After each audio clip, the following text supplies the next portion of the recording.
Yeah, we're as live well. Yeah. on my side. We're waiting for Perv to hit it on his side. But hello, guys. I know it's been like a month for me, so forgive me. I just can't catch a break, and I'm not looking at the camera. I just can't catch a break. So, again, we don't really have anything planned to talk about. Drop it in the chat, and we'll take it from there. Yeah. I still don't even know where to look. Right here. Look right here. Yeah, so right off to the side. Let's Ben's see. Overdrive. Oh, cool. Anything planned to talk about? Drop it in the That's chat. awkward. Someone's. I think that was you, That right? was me. Yeah. No, the playback started on my tablet. Oh, okay. Yeah. So I guess we can So start with Soup Tick. He says, I think I have a venous leakage problem and I'm getting erections daily, but it does not last. I had to squeeze my pelvic muscles to maintain it. What should I take to cure it? So, right off the bat, venous leak is a lot more uncommon than PE circles like to make it admit. Or, they like to say. Right? Because it's like actual damage to the veins of the tissue. It's probably more likely a pelvic floor issue, right, Adam? Perv. yeah, so that's the thing, and you can call me either one. I don't care. Um, the venous leakage, it's one of those things, man, where I think we want to have these diagnostic terminologies applied to us whenever we're doing PE because we all just want really solid, concrete answers about what we should, what we should do. When the fact of the matter is, even in the clinical world, even in medicine, most of the times it's not one thing going on with a person that's causing a particular issue, right? It's oftentimes a multifactorial sort of thing that's contributing to these issues.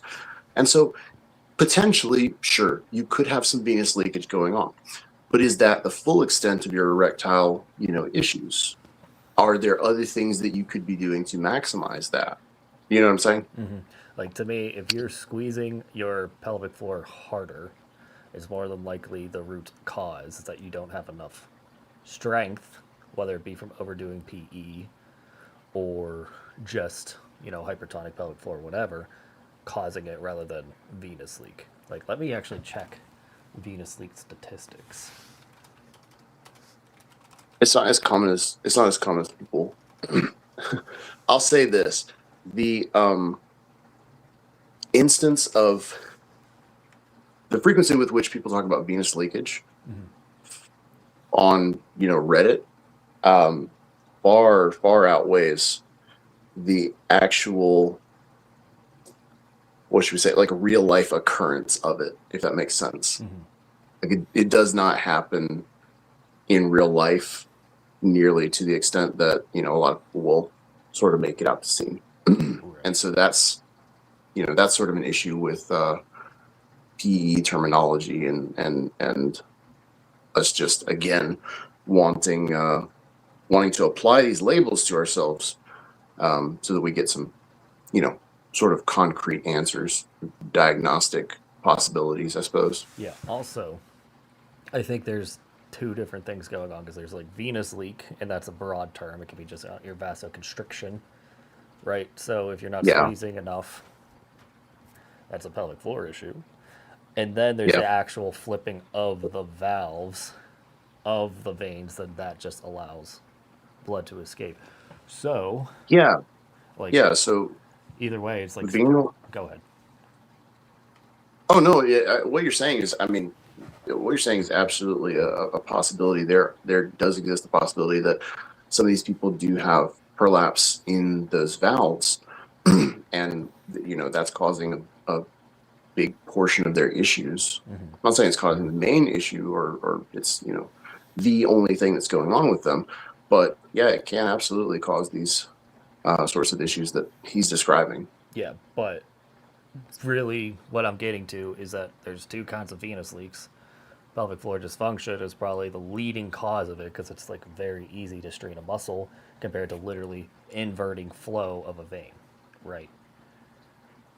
Yeah, absolutely. And to be honest, what's the intervention for, both of those? If you have prolapse in your actual veins, what can you do about it? Well, nothing really, honestly. Once those structures are broken, they're done. The only real, if you have like large valves, that are prolapsed, yeah, of course you can go in and surgically fix those. I mean, we talk about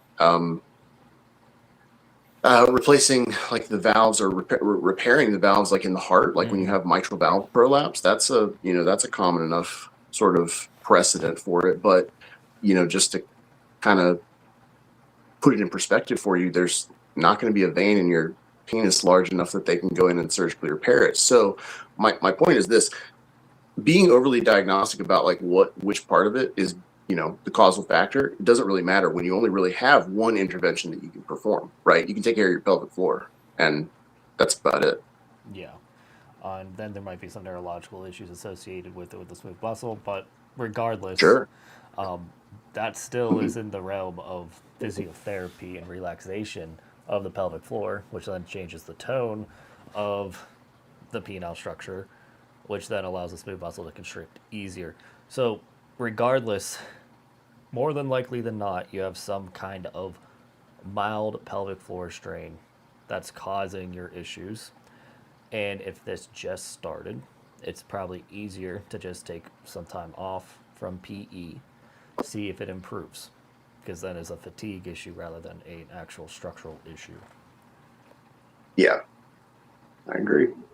All right, I think we beat that one to death, and hopefully we did that under 5 minutes. So, and hello everyone. I'm just picking for interesting chats at the moment. So I've got a question. I've got a question on my end, and it's actually a really good question. Okay. All right, hold on. I sound like a congested dog, and that is because I am a congested dog. It's crazy weather here, and anytime that happens, I get really sick. So, forgive me, guys, but go ahead, Adam. So Russell Santos 4668 says, "What's up, guys? So as a power lifter, should I do my PE sessions before or after lifting?" So interestingly enough, you know something like that. A piece of data that I've gathered from coaching recently is that a lot of guys have noticed that they're flaccid and that doing PE takes maybe just a little bit longer. Their flaccid is a lot shorter after training. And I had never really thought about this, but it's a sort of obvious answer if you kind of know what training does to your central nervous system. Are you talking like weightlifting training? Yeah. Okay. Mm-hmm. Yeah. So when people go and work out, exercise, train, whatever you want to call it, lift weights, we are engaging our sympathetic nervous system. That is our fight, flight, freeze nervous system.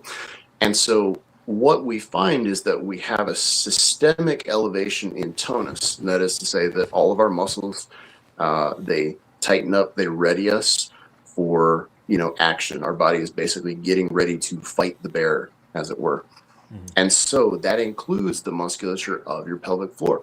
So there is an interesting sort of phenomenon that will happen when we are overly engaged in our sympathetic nervous system. That is that our blood flow will preferentially become, it will flow more readily towards our torso and in our torso. So it's more centralized rather than peripheral. And so a lot of the times what you're noticing after you have done physical training is that, yes, you will have a smaller flaccid. And I've just had so many guys reach out to me and ask about this because they're just like, Perv, what do I do?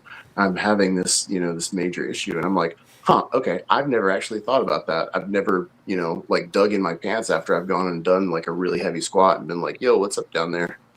So you can't even, you don't even notice because like when I'm at my 1 rep max, it's the only time I turtle. Like ever. That's interesting. Yeah.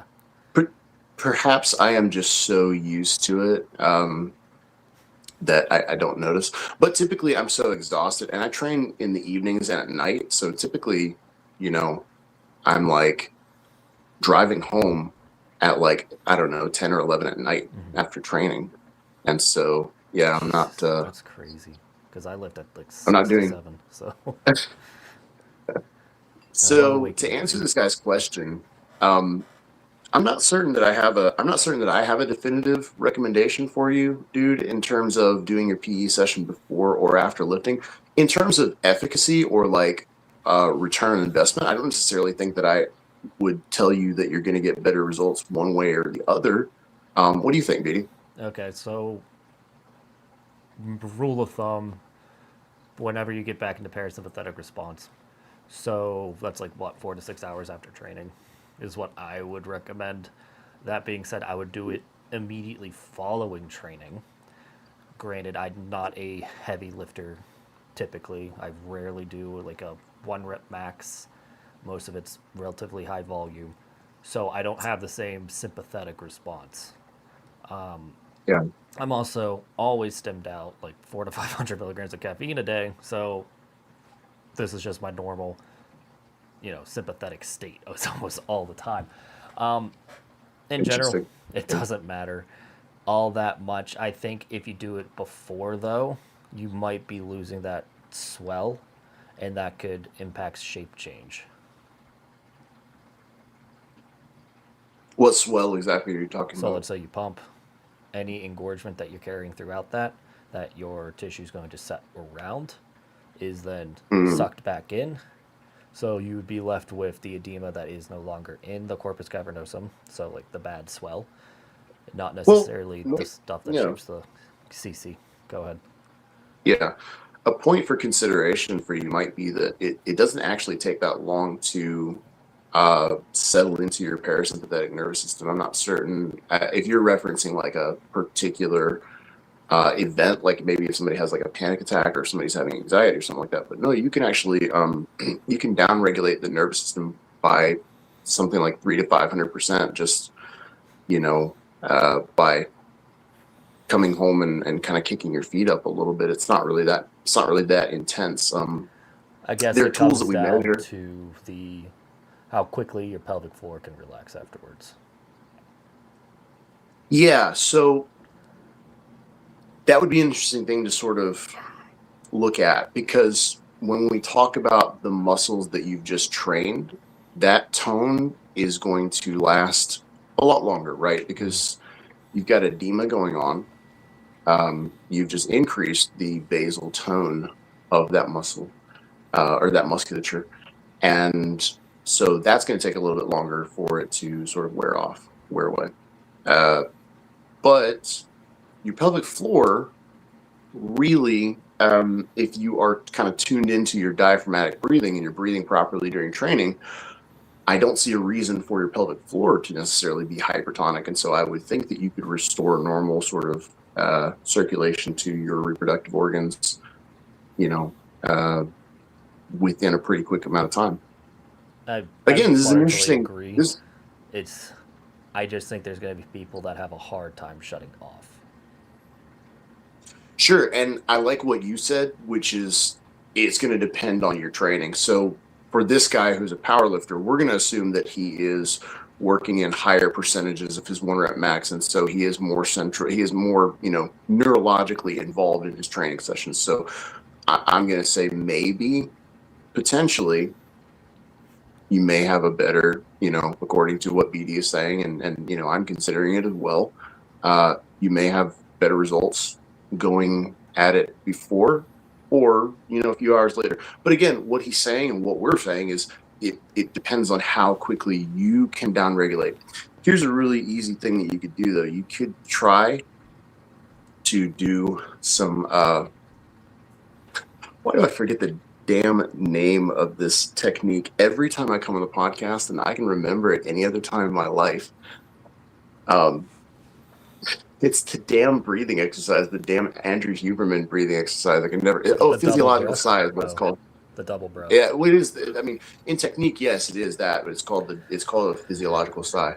So you could, and honestly, maybe for our podcast listeners, maybe all of you guys can try this, because this is something that I've been toying with and telling my coaching clients to toy with. Try doing a couple physiological sighs. Try just deep inhale all the way, And then when you get all the way to that like 90% full, you take another breath. So it looks like a double breath. It's like, and then you just kind of deflate. A cool thing that might happen if you do like 3 to 5 of those is you might start yawning. If you can get yourself to yawn from breath work, that is almost a guarantee that what you've done is you've decreased your neurological tone by hundreds of percents. And so maybe try that out. So I think I talked about this like 2 or 3 years ago, but if you're relaxed during PE, you'll have a better response. And he's been seeing that in his coaching. He's actually just put it to a paradigm that I have not. Yeah, you and I talked about it because I experimented with an unnamed substance at one point. Yeah, that same thing did not work for me. It just gave me a massive migraine. So Oh, it's crazy. I have a very tight sinus in general. So that's Interesting. why I'm nasally. It's all the Neanderthal. But anyway, there's a few interesting ones here too. So Lex, I have a question. We know there's none or a very weak correlation between size of the penis, stature, and height. Is that the same for women? So first, it's not a no correlation, it's a weak correlation. So it slightly trends up with height, but there is a lot more than just one gene that encodes for the penis. So there's that. Secondly, it's probably even lower of a correlation with women. Yeah, I imagine their penis isn't very large at all. No. But I would assume it was closely related to like clitoral depth and placement than anything else. And that's probably actually has more to do with pelvis width. Yeah, I was going to say, so clitoral development relies largely on the same hormones that ours do. And because, okay, so in vitro, we all start out female, right?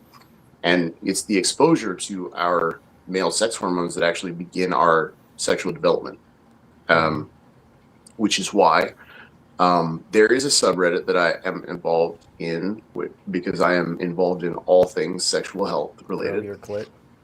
I am involved in Grow Your Clit. Yes, actually. So I get it. I am not like a top contributor. I'm not like a big contributor there, but I do know some things. And so I am very interested by it. But this is not going to work for guys. So don't try this because this gets brought up all the time. But they have found that topical administration of dihydrotestosterone, so topical DHT, will enlarge the clitoris potentially by hundreds of percent. They can get really, really large. And so the fact of the matter, the point that I'm, sort of fleshing out is that it's the same hormones. It's the same hormones that caused our early development. But again, in the same way as, we men, we're not really sensitive to those hormones past a certain age because we've already gotten all the development that we're going to out of that. So I actually have a few things to refute there. Okay. First, DHT does not actively contribute to penis size. It contributes to testicle size. Wait, I have that backwards. So if we start from the top of puberty, right? We got LH and FSH, right? Those flow down to your testicles, and that causes a huge release of growth factors. Those growth factors then, in turn, cause upregulation of collagen production and endothelial production in the penis. Therefore, however sensitive you are to those growth factors is what's really going to cause size change. Then, in utero, correct me if I'm wrong, while you're still in the womb, the DHT exposure that you get is what controls like the baseline size on top of your genetics. Yeah. What did I say that you didn't disagree with? Because you just said it was the same specifically that the DHT causes your penis to get bigger. It just doesn't happen that way. No. What I'm saying is, okay, in vitro. Let me rephrase that. I was correcting what other people would interpret. Okay. I was going to say in vitro, it is the DHT that we're exposed to. Yes. That causes that development. But yeah, because of their development, they can continue to apply it and they will actually get larger. Whereas men cannot because we've already gotten the maximum effective. We've gotten the maximum, efficacy out of it already. By the time that you are, by the time that you are out of your womb, I mean, barring you having some kind of propensity to or predisposition to have like a micropenis, because I don't think micropenis is not an environmental thing, is it? It's normally caused by the lack of response of FSH, I believe. Okay.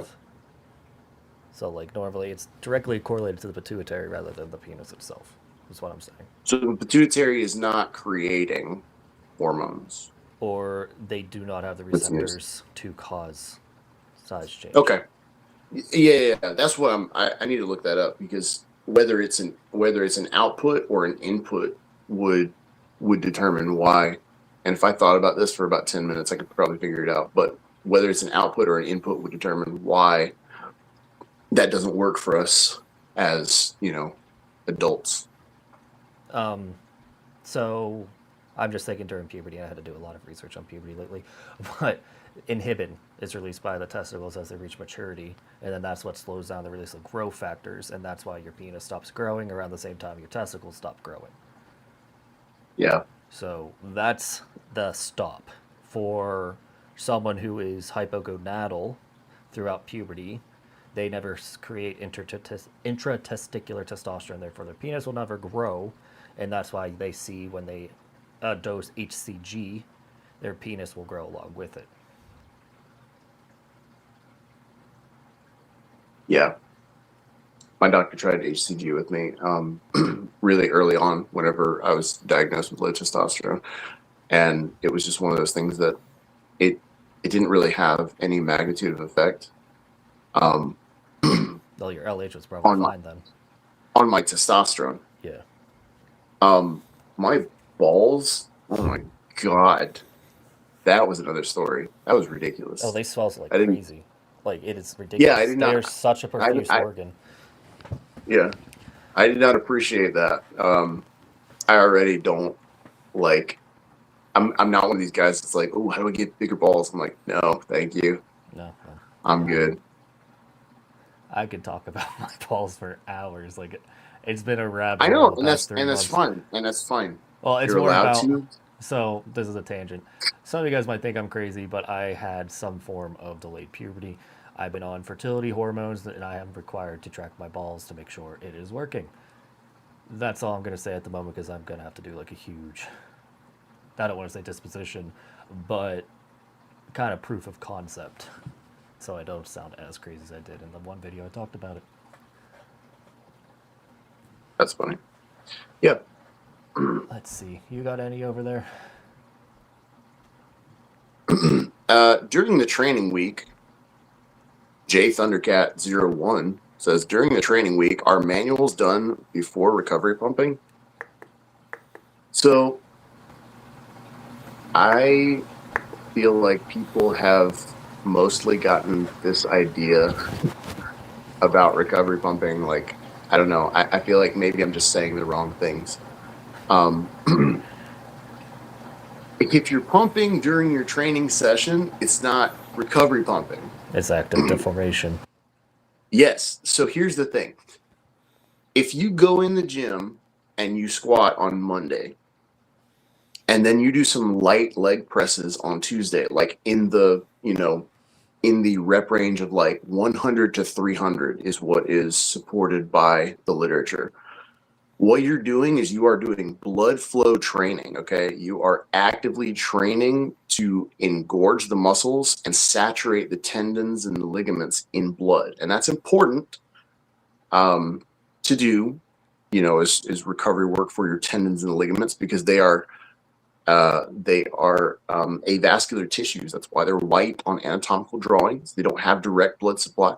So anyways, my point is, that's recovery work for your squat. That's recovery work for your leg presses, okay? If you go and you do maximum effort squats, if you go do a shit ton of squats and then you do leg presses right afterwards, That's just additional volume. Correct. So that's the big difference. That's the thing that I don't think that people are sort of understanding about that. So that what you're suggesting, Jay Thundercat, if you pump right after you do manuals, that's not recovery pumping. That's just more pumping, which is fine. You know, at that point, if you're doing manuals, you probably need an additional stimuli. You know, you probably need something that you can track over time, like pumping. That's probably good for you. So you don't necessarily have to stick to the guidelines that I provide when, you know, I say, okay, let's stick at 5 inches of mercury and just go for 10 minutes. So yeah, that's my answer to that. Speaking of volume, what I've been seeing is the amount of volume you need is a lot lower than what a lot of people have been prescribing. But there's such a stigma against low volume from 20 years of PE at this point that it's next to impossible to change the zeitgeist. Your volume actually just dropped a lot. I don't know if you just did something. How's that? That's terrible. That's way worse. What? That's way. Stop doing whatever you're doing. How about now? That's like running water, dude. Well, I do have a fish tank. So, how about No, now? that was crazy. Yeah, somebody in chat said you sounded mad. I mean, where you're at right now, I guess that's Yeah. fine. So, I have a DAC, and it's kind of finicky. So, are we good, everyone? I'm sorry. I'm rusty. Your volume might still be low just relative to me. Oh, luckily I'm the mix master. So yeah. I've got something we can talk about because it's actually a really, really cool concept that I have been thinking about. And I would love to explore the concept with you. I am going to make a huge video on it, though. So if you steal this concept, it will fucking come to your house. Dude, I got such a big bag to write from being out for a year that you don't got to worry about it. So there is this thing where... So Dr. Hink basically said in one video, he was citing a rat study that was done, okay? Mm-hmm. And he was saying that in this rat study that the best pressure that they found, or the best vacuum pressure that they found to use in the rat study was 12 inches of mercury. Mm-hmm. So I've seen a lot of people, and this has come up a lot, and the guy, the other mod, U-Turn and I were talking about this in the comment section on one of my video posts. And so there is this idea that people have been having that just because that is sort of the ideal in a rat study, Mm-hmm. that they want to combine that with what we have sort of crowdsourced and found out is the, you know, best practices for extending. So basically, my bent against this Mm-hmm. is that there are 3 things that we have to look at in that study. Okay. Number one, you always have to address, like, does the interspecies jump? Does the concept survive the interspecies jump? Now, here's the thing. There are reasons that we do studies on rats, right? Is because to a pretty good degree, they will sort of predict what we can expect, what we can reasonably expect once we cross that interspecies bridge. But they're also just really cheap, and nobody gives a shit if we experiment on rats. So, you know, those are some very real limitations that we have to sort of consider. The other things that we have to consider: these rats have never done PE before. Okay, Mm-hmm. so they are, for all intents and purposes, untrained. Now, what do we know about novices in almost any sport or discipline? They Is that can't basically bench the they bar. can... Well, yeah, there you go. So, but no, we know that if you're just starting a diet, you're just starting a strength program, if you're just starting, you know, this, that, and the other, you're going to, in the first little span of time, you're going to have these percentages of growth Mm-hmm. and increases in proficiency that you will never see ever again. The amount of strength that you gain from the first 3 months of training, you'll never do that ever again in training. The amounts of like strength that you're going to gain, the amount of proficiency that you get, if you're like just starting out at golf or shooting or whatever, it doesn't matter. Yeah.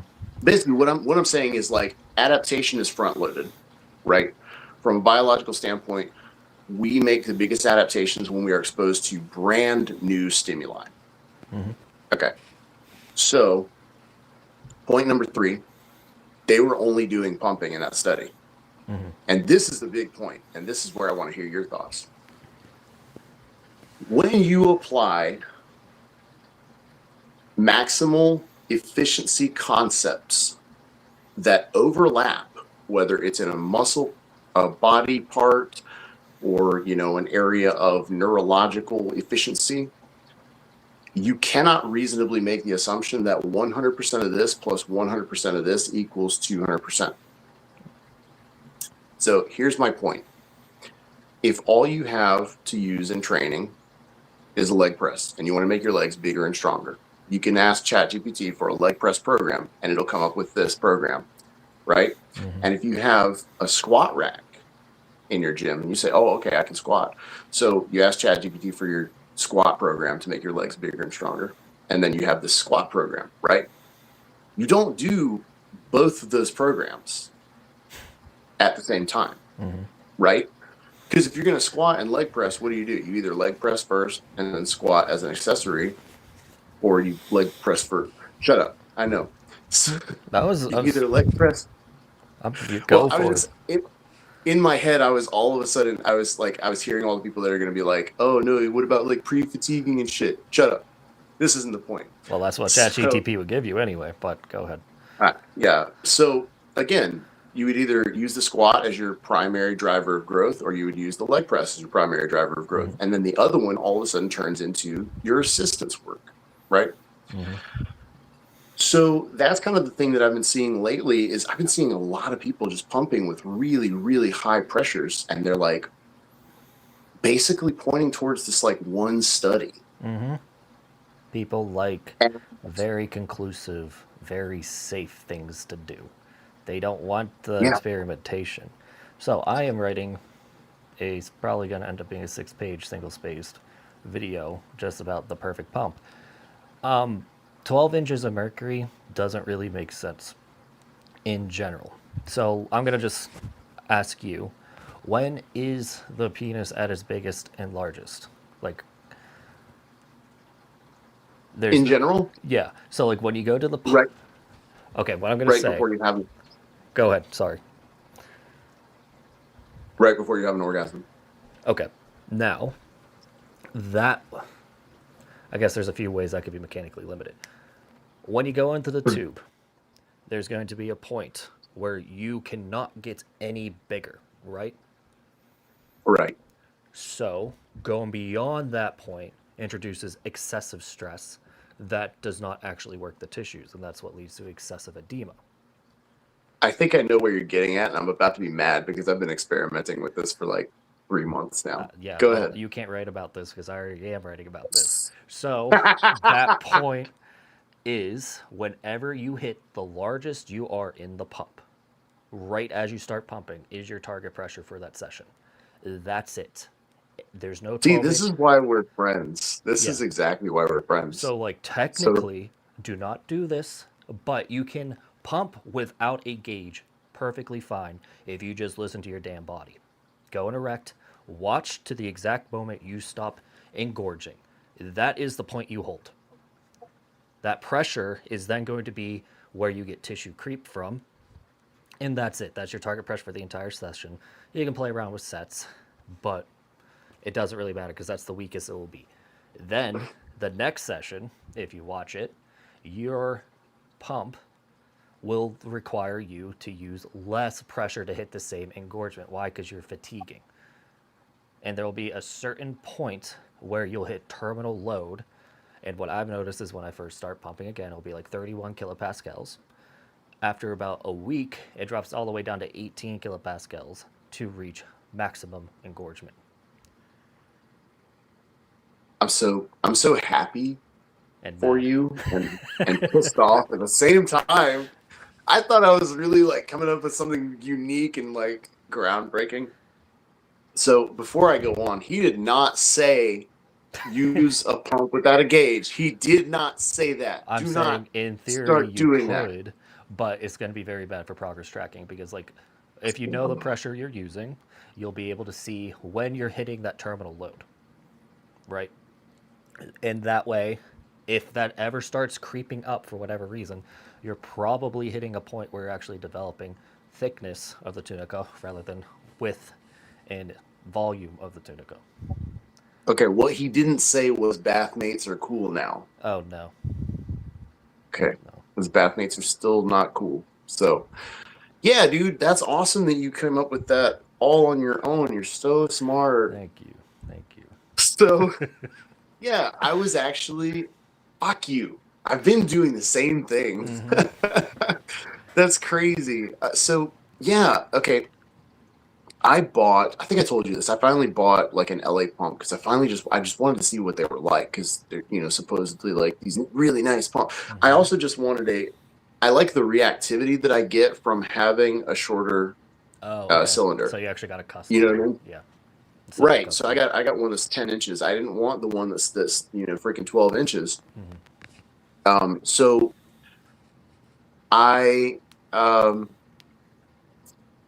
took basically I had it like, like laser engraved to have the actual millimeters laid out on the thing. And You and your engineer must have some weird things going on. dude, listen, we're just open-minded, progressive people pushing the penis, industry. Mm-hmm.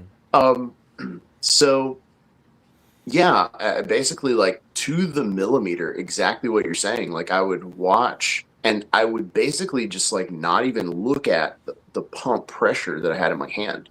Mm-hmm. And I would do exactly what you said, which is just continue to pump up until you literally see it stop. And I would notice the pressure that I was at. And I was like, okay, this is actually like very, very close to what I have been doing my Mm-hmm. entire like PE career. So yeah, the longer that I go about it, the more that, but for me, it's by session even. Mm-hmm. So that's the thing is that I don't need to maintain a certain pressure throughout the entire session. But I mean, that's a concept that I experimented with, years ago, even with whenever you were refining your interval training program. So like Was half that a decade ago. well, yeah, no. So remember, I don't remember I don't know if you remember the specific paper that you showed me, but the specific paper basically showed that after cyclical loading, that like you After would 10 to basically 15 fatigue. sets, it's at the weakest point. Yes, Yes. yes, and you wouldn't need the same amount of weight to achieve the same amount of elongation. Correct. So for me, you know, well, I'm just thinking of all the DMs that I'm going to get. So I'm like trying to shut the fuck up and not say certain recommendations or prescriptive things. But I personally would use one weight for fatigue sets and the other for strain sets because I just found that it was easy enough to go down and maintain the same level of elongation. I would And do so that that went kind of along with, intuitively, by the way. It was just like as my glands got a little bitey, I'd lower the pressure. I'm sorry, say that again. So I would do that intuitively. I'd start, Yeah, well, really it'd be a ramp up and ramp down, but yeah. the same principles apply. I have a super chat over here, so thank you. So let me get to that. Realistic manual length routine and expected gains after 5 months. Love you all, by the way. That is from Sham God, so that's a basketball move you didn't know. Um, but so I have a length routine literally on Reddit, step by step. It's pinned. That's what I would recommend. There's a bit of talk about not wanting to do semi-erect bends. I think it's overstated, but if you are worried about it, don't do them. But regardless, it's going to take you about 20 to 35 minutes as you progress to do it. In 5 months, is a loaded question because I can't tell you how fast your tissue is going to respond. I don't know how bad your erection quality is to begin with, but I've seen people gain as little as 1/8 of an inch in 5 months, and I've seen people gain upwards of an inch in 5 months. So, split the difference. Yeah. Half an inch. That's going to be probably the average response in 5 months. And it also depends how big you are to start. Like if you're 8 inches, they'll probably it's probably going to be about 10% more length in about the first 5 to 6 months. So 8 inches is going to be like 8.8, and then if you're 5 inches, it's going to be 5.5, and that's just math. Yeah, it's really not beneficial to sort of ask or even entertain those questions. He paid me though, so. No. I'm not saying don't acknowledge that. I'm not saying don't acknowledge that. I'm saying that to what was his name? Sham God. All right. So Sham God, what we need to expound on for your benefit is just that there are so many variables that go into this that we have no concrete way of giving you a satisfying answer. And that sucks. And that sucks for us because we want to be able to give you exact answers that are fulfilling, that you like to hear, that are encouraging, and that you hop off here and you're like, oh man, I'm really grateful and glad that I just super chatted that guy because I got the exact answer to my question. And now I'm going to go and put my Apex extender on and get huge. And yeah, it's just not satisfying. It's one of those things where it really does. It sucks. But to expand on that, like just a little bit, like what I tell people all the time is like, if somebody gives you what BD and I are trying to do is we're trying to be honest. We're trying to be very real with you, and we're trying to set your expectations to the point where we can back them up. And so that's the thing is that if anybody gives you any kind of answer other than it depends for a question like that, they don't really care about you. They're just saying something to get you off their ass. So if somebody says you can gain this much in this amount of time, they're full of shit. They're more than likely wrong. And they're just kind of talking out of their ass. Yeah. I'm trying to sell you. Yeah, they're trying to get you to sub to their penis OnlyFans or something. So I got another super chat. Please stop that, guys. I appreciate it, but I don't need your money. If you want to support us, peakmelphysique.com, massivenovelties.com.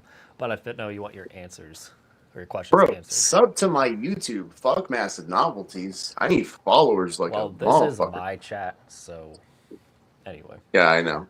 What is the best routine for girth gains? Guys, we just talked about this. I do 2 days of pumping with either recovery training, and before pump I do length work. Okay, so again, this is a huge debate. First, try the new pumping protocol. I don't know what I'm calling it yet. Pump until you hit maximal BD, but engorgement. Can you repeat the question for me? I was having a bit of difficulty hearing you, and I'm sure everybody else did. Rude. You're fine. No. Don't do that. What is the best routine for girth gains? I do 2 days. That's worse. Pumping. What the fuck is going on? That's worse. Put it back. Here, give me a second.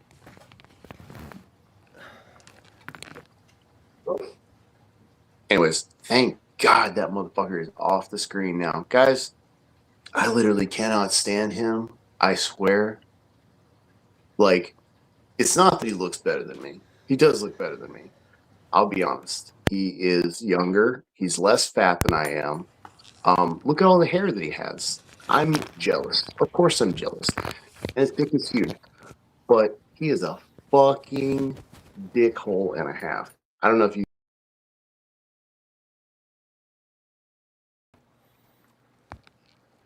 Guy is just insufferable. I was just telling them what a freaking sweet guy you were. Yeah, sure. I am a douchebag, and most people in the space will tell me that. Oh, you don't have any sound. He's gonna crash out. He's crashing out, guys. You're not allowed to do that on YouTube. You're getting me demonetized. killing me. No, of course not. Still can't hear you. Can you guys hear me? It looks like my chat can hear me, so give me a second.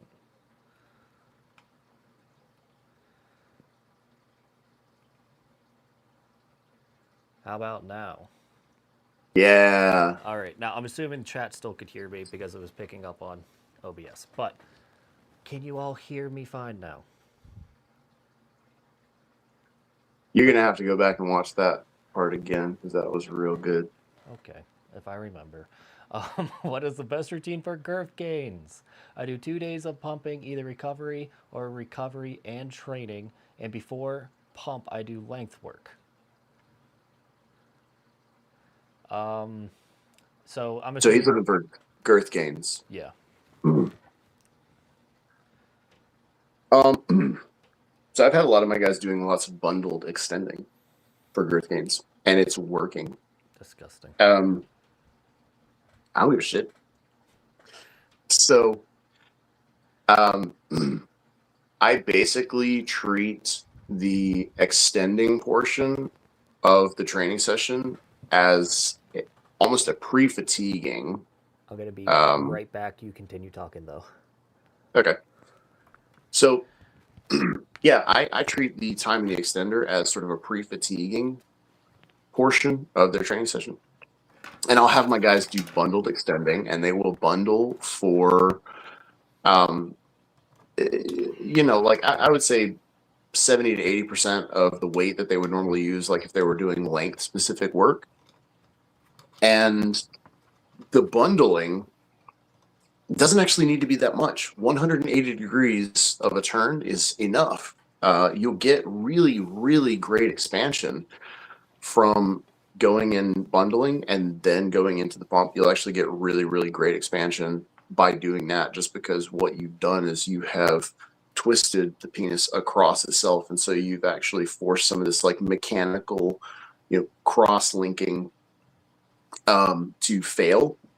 And so yeah, you'll get a lot better results doing that.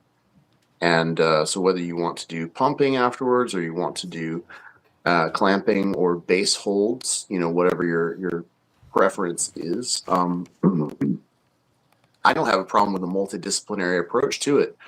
I feel like there are applications for clamping and soft clamping alongside those, alongside pumping and extending.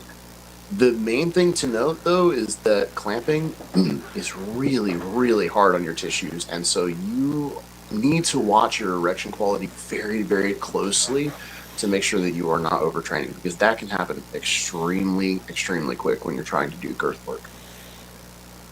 Okay, chat, let me know if you can hear me. I'm using the same microphone, just double time. So anyway. Well, I can hear you now. It's a loud buzzing sound. Fuck me. I give up. But it doesn't even sound like that microphone you had on was working, because yeah, so I connected this one just to my camera, and since I'm charging it, it is buzzing. Gotta love Rode. Okay, we are just back to the same microphone for both, and I think that's actually the issue. Anyway, so I'm assuming you said clamping's bad. No, I didn't actually say clamping is bad. No, because I've kind of come full circle on that. I really don't think that I'm at a point where I can say that it's bad in terms of practice. I think that there are, I think that my issue with clamping is that of proper technique and execution and placement within a routine. I don't necessarily think that it's something that we need to like wholeheartedly just demonize and excommunicate from the Church of PE. I think that it's still a valuable tool. I think that it just needs to be revisited by a lot of people who, well, here's the thing. A lot of people have clamped and just not gotten good results. And that's the truth. And so we need to sort of look at why that is. And I think that it's because girth work is so much more difficult than length work, because you can overtrain like that. So I just think that it's like too much on the tissues, to be quite honest.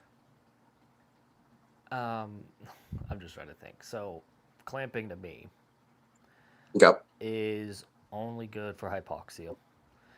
You Hmm. might be able to get super engorgement, but I'm not exactly sure if it's going to correlate like a pump would. I think that people that suffered or gained a lot of clamping had a lot of space in the tunica to fill, and once they've reached that maximal expansion, they stopped gaining length or stopped gaining girth. Yeah. So the most prolific person I know that gained with clamping predominantly gained length because he was doing length along with clamping, and I don't think he really put on that much girth in comparison.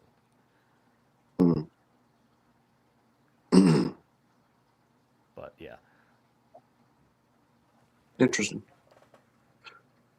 I mean, for what it's worth, I don't I don't currently prescribe it to any of my PE clients because, again, I think that I think again it needs to be sort of revisited as a potentially advanced technique that needs to be very, very critically thought about where it is in your routine and the role that it plays.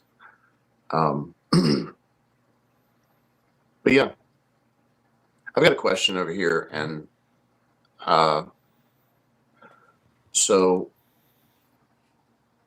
Sakbo L1T asks, "What's the difference between perv pumping and feeder sets?" oh, I have that one too. Oh, do you? Yeah. Well, There's no difference. there's not a difference except the perv pumping. Um, so I mean, the funny thing about it is that, like, I don't know if you remember this or not, because I actually went back and looked it up. I think I showed you where we went back and looked it up, like the actual text message conversation that you and I had about it, where I was Yeah. like, "Hey, I've been doing this thing," and you were like, "Oh, so like feeder sets," and that was back in the day when I sucked at doing YouTube, and I would like talk to Beatty about something, and I'd be like, "Hey, I have this cool idea, but like I've been doing it for a few weeks now, and I'm gonna like keep it under wraps and not tell anybody about it." And then like the next morning, I'd wake up and there'd be a YouTube video about it, and I'd be like, "Son of a fucking bitch!" And now That's not everybody's like, "Yeah." 100% accurate, but it's close enough to the truth. Yeah, no, it wasn't that close. I just really sucked at, you know, putting my ideas out there. And so I actually relied on Beatty to disperse some of the information just because he was just a better source of, condensing it and getting it out there. I didn't really have a voice in the community. So I was kind of like, hey, I'm doing this stupid shit. And I don't really think that anybody gives a fuck what I'm doing. But, if you think it's an okay idea, then I'm sure they'll listen to you. So no, I am villainizing BD, but no. So the conversation that we actually had was that I had been doing these perv pumping and recovery pumping things, and BD said, "Oh, so like feeder sets." BD then started to popularize the idea of feeder sets, and so really the difference was terminology, but specifically, when people talk about perv pumping, it is the protocol that I recommend of 10 total minutes of 2 5-minute sets with just a couple seconds in between. 2 times a day on off days, once a day on training days, 8 to 12 hours before your training session. And this is important. It is always at 5 inches of mercury. Now, why is that important? Why is 5 inches of mercury and 10 total minutes perv pumping? And why is it not a feeder set? And what is a feeder set? Well, if you draw a Venn diagram of all the studies that we have on pumping, which in clinic, it's called a vacuum erection device. So if you study vacuum erection devices, if you draw a Venn diagram of all the studies that we have, basically in the dead middle of it, so the one sort of parameter in terms of pressure and time that almost every study can agree on that is beneficial is 10 total minutes at 5 inches of mercury. So what I'm recommending is the minimum effective dose that is observed by the most amount of studies. And most of the research that we have on pumping actually support it as a medical rehabilitation tool, not actually a growth tool. So am I telling people don't use pumps for growing? No, it's not what I'm saying. I'm just saying if your goal is length, there are way better tools out there now. You don't have to use a pump. And then all of a sudden, if you think about what these devices do, well, can I use an extender for recovery? No, not really. So you use you use an extender for length or you use hanging for length, and then you use a pump for recovery, because nothing can supply you with blood flow and potential recovery, like a pump can. And then nothing is really going to. Yeah. No, it's good. It's good that you mentioned that. Actually, that was a point that was brought up in my last video. Somebody asked if they could edge. But I do actually mention that in the video that I made where I said pumping sucks for length. I do actually mention that right off the bat, that my priority with my clients is that you get multiple strong erections throughout the day. And if you're not getting multiple strong erections throughout the day, that's the first thing you need to work on, not perv pumping. Sorry, I'm unpacking that. So, recovery. First, Yeah. edging. I don't think you actually should edge. It can lead to pelvic floor strain, like fatigue, just in general. Secondly, I think that's one of those things that's, again, like, we need to revisit and make it clear that there's a technique difference, right? Like, people that are prone to... the only difference between what you said about perv pumping and, I guess, feeder sets is that I just say 70% of your working pressure. Yeah, because I don't think that it necessarily should increase because in terms of respecting our body's mean, blood pressure, that's not going to change. So if we are looking for supplying the penis with oxygen-rich blood, we don't need to progress over time like somebody may if they're using a pump. We're not looking for tissue deformation. We're not looking for additional tissue strain. In fact, the more advanced that we get, the more stress and strain that we're putting on our penis. So probably it's even better that we stay at a consistent and low pressure, because our volume is just creeping up and up and up and up and up so much that we probably don't want something, adding to it, even in a little bit. Yeah, so the only reason why I said 70% of working pressure is because there's variance in natural blood pressure. So I'm not against you on the 5 inches of mercury. I just like to pontificate. Yeah, and I'm not married. I'm not married to the idea. I'm just saying, if you think about the reference range, if you think about the range that we studied, so why is it 5 to 7 inches of mercury? Well, it's because of what our cardiovascular system can put in terms of pressure into our penis, right? So he studied an average subset of people, so you are going to have that, spread of average blood pressures, and so again, I just make that recommendation in terms of minimum effective dose and safest widely recommendable dose, if that makes sense. Yeah.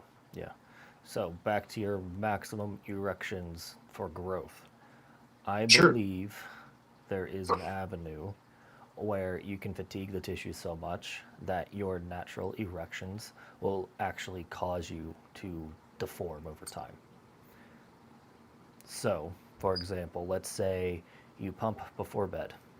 You already have that distal swell. You fatigue the tissue to, let's say, it reaches full engorgement at 12 kilopascals. Just, random ass number. If your natural erections at night hit 15 kilopascals, you're technically deforming the tissue.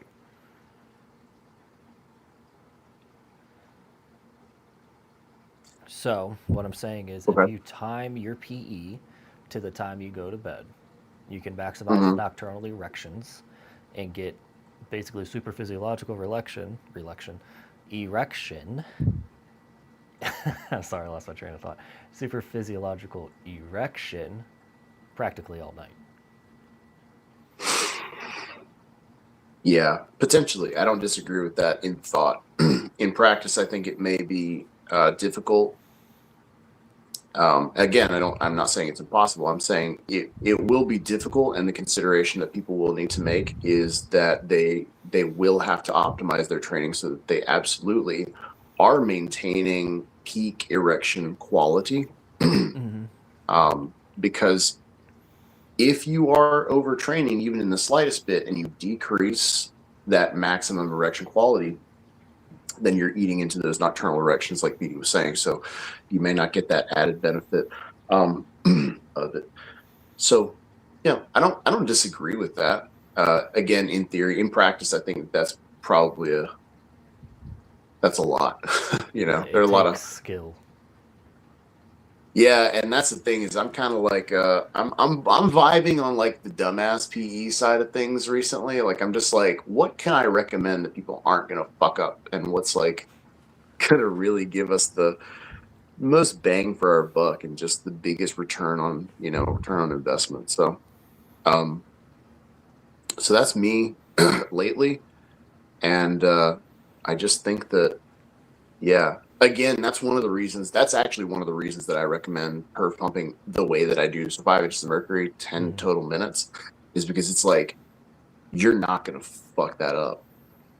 Like there are some real smooth brain people out here, but so long as you, I mean, so long as you, I mean, I don't even care how high your volume is. If your volume is so high that 10-minute sets on an off day is going to fuck you up, then I don't know. I feel like there's I don't know. underlying issues at that point. Yeah, that's yeah, you're right. That's what I'm getting at is like, pumping for 20 total minutes is not your issue. So yeah. Oh man. I had to oh gosh, let me answer this question, okay? Because I don't want this to. So flying, flying high, flying high. I1X said something feels off. Is everything good? You guys seem aggro. Like, bro, I came in vibe and it feels like Perv is saying something. LOL. Is something wrong? No, not at all. I was picking on BD because he was off of the microphone, so I was just talking shit about him. It was a joke. It's a meme, guys. Yeah, I'm too tired to care if you were making fun of me. So People always want me to fight with people, though. For real, they'll be making shit up about me fighting with everybody except for the people that I'm fighting with. It's because you're bald. It's so funny. People point that out like it's just like the freaking the thing that's gonna be like, like, oh, I'm bald. Oh my god, am I really bald? I don't know. I have that resting bitch face. So, dude, I'm getting Botox tomorrow. Yeah. You see this shit?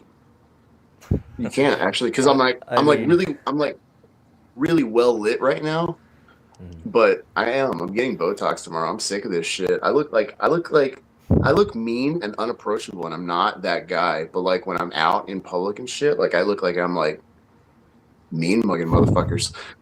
And it's the only feature about my face that I can identify from like other pictures that I'm like, oh, my face is aging. Like I'm looking older. It's like this one thing, this fucking like the crease of just judgment. That's all it is, man. That's like I got this one thing. So my girlfriend, she's going to get Botox, and I was like, yo, tell your doctor we need like an extra like 10 minutes. I was like, just have her like put some shit in there. So we're gonna see. Yeah, I would rather not be approached in public. So the angrier, the better. Isn't there some kind of like? Isn't there a PE application for Botox or something like that? I think it's called. Oh, interesting. Okay, yeah. I've heard that, and I heard that some people get better erections from it. I think it's stupid to put botulism next to your junk. So. That's funny. What it is. Oh, there's a bunch of people. Man, my YouTube must have lagged because like I came back and I had all these new chats and stuff. So like Yes, I was clearly joking, guys. It'd be pretty egregious to make fun of me on the stream that I'm hosting for On both the of us. stream Yeah. that we can just go and watch back later. Like, um, but no, I'm not. I'm not beefing with anybody. I was mogging, I don't even know what mogging means. but yeah. At What's this, that? I don't even know what mogging means. Dude, you're younger than me. Yeah, but I'm not terminally online. All right, so um, where? Let me look real quick. Perv got a Humpty Dumpty head. Yeah, I mean, I do. You know, it's in there. It's doing its thing. You know what though? I'm really glad. Like when I first decided to shave my head, I was like really glad that I didn't shave it and like I didn't have like a fucked up dome. Like it's kind of aesthetic. Like I like it. I'm like okay. Like I have a good head for like being bald. Because there are some people that shave their head and their shit is not good. Oh, You know. so I got like 2 horns right here. So. But like the way that your hair is, bro, you're gonna have hair forever. I mean, let's hope. You know. I feel It like matches my dad's hairline, so, and he's like 60 Yeah. something. But I'm not. If I go bald, I go bald. It's whatever. That's funny. Didn't I send you? I sent you that picture like the other day that I was just like see proof that I could still grow my hair out. I was just like, I just don't like it, and that's the thing that I don't think that a lot of people realize. Is I'm like, I can grow my hair out. I tried to, like, I tried to like 2 years ago, or maybe it was like a year ago. I tried it for Amber because Amber was like, you know, why don't you just try and like grow your hair out? I was like everywhere, like beard and hair and everything, and I did it. And she hated it. And I, you know, when she was like, okay, you can shave it off, I was like, thank you. Thank God. I was like, I have been shaving my head. I have been shaving my head for so long that I just like I don't want it. Don't want it anymore. Bald's nice, but for me, it becomes a helmet really fast. So. Becomes a what? It becomes a helmet. So it just puffs out. Oh, yeah. So I get what you're saying. I'm trying to grow it back out to at least here. But we'll see. Makes sense. So somebody asked, isn't it a parasitic fungus? Botox. Yeah, so botulism. It's a toxin from. Yeah. But go ahead. So botulism. Fun fact. Botulism, when it is weaponized, is the most toxic thing on the face of the planet. So for those of you who don't know, I used to be a medic. And as part of being a medic, you go through hazmat training. So I actually did extensive hazmat training. I was on the hazmat team for my county. And so I got to do a lot of really cool stuff. Like I actually got to suit up several occasions when there were like, we called them like code greens, but it's basically biohazardous events. And, you know, they actually happen a lot more than you would think. You know, I lived in Camden, South Carolina at that point in time. Camden, South Carolina, there's a lot of farms around, and farms have a lot of toxic shit on hand just around. And so a lot of times you'll get spills, you'll get animals that'll get into it. You know, you get farmers that aren't handling it correctly, and you have to send a hazmat team out. Anyways, point is, I took extensive hazmat training, and we learned basically everything. It's like the glycemic index. BD, I don't know if you know this or not, but like it's like the glycemic index. Everything is based off of a 100. And 100 is like white bread, right? Well, 100 is chlorine gas on a hazmat. Okay. So if 100 is chlorine gas, then a 1000 is like sarin, sarin gas. And then you get up to like a 10,000, which I think is the shit. What was that? It went off in China like years and years and years ago. I can't even remember. Anyways, VX gas. VX gas is one that we know from like the Eastern Bloc, and VX gas is a 1 million. So the thing is, weaponized botulinum toxin is so freaking toxic. It is actually in the billions. If you had a way to distribute it evenly, 1 pound of weaponized botulinum toxin could kill every mammal on the planet. So literally every man, woman, child, and mammal. That's how toxic that shit is. But it's not the same thing that you put in your face. Good to know, but I'm still probably not ever doing Botox. Real quick. First, hey, Bezo. First, BD, you still recommend taking off oh my god. BD, do you still recommend taking off every 4 to 6 weeks, the deload cycles? I would say yes, still. But it really is dependent if you're actually tracking fatigue or not. If you're not getting the slow creep towards your post-flaccid, getting closer to your pre-stretch flaccid, then you don't need to. But in general, it's about 4 to 8 weeks depending on total volume.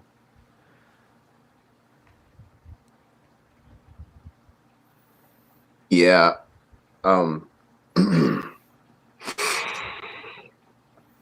I've actually just been going based off of looking at overall volume and when it starts to sort of decrease, like when fatigue just starts to decrease. I really am sort of at this point where what I've tracked with like 40 guys at this point is if your training is optimal, I really think you can just kind of continuously go at it. I think that if you have adequate recovery, and I think if you have most all of your bases covered in terms of sleep, hormones, nutrition, I don't necessarily think that you need to take time completely off. That is my observation from coaching.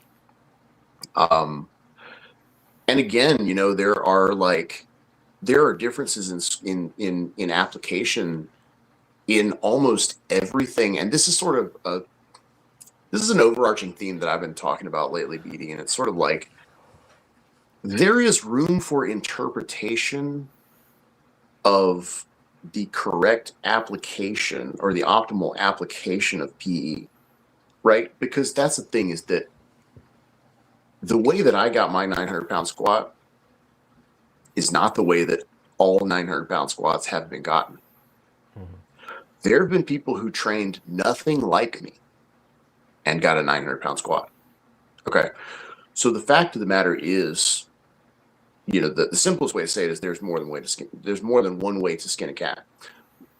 What the fact of the matter is that the way that I trained respected the laws of science, the laws of biology, the laws of biomechanics, and the way that they trained. If they got the same result, if they got the same result or better, they respected all the same biological and physical laws. You can't bypass those. I mean, the law is the universe is made on finite, unbreakable laws, and the way that the human body works is based on absolutes. There's no real room for interpretation, even though we are still discovering how it works, and so there's room for speculation on mechanisms and stuff like that. But it's not one of these things where like Hink is right and I'm wrong, or BD's right and I'm wrong, or anything like that. It's like there exists simultaneously correct approaches to things, even if they sometimes seem like they're diametrically opposed. And what I've been using to explain this concept to people, BD, is like the research that shows that 5 sets of 5 builds just as much muscle as 4 sets of 20. So it's a question of application, not of science. It's a question of practice, not a question of science.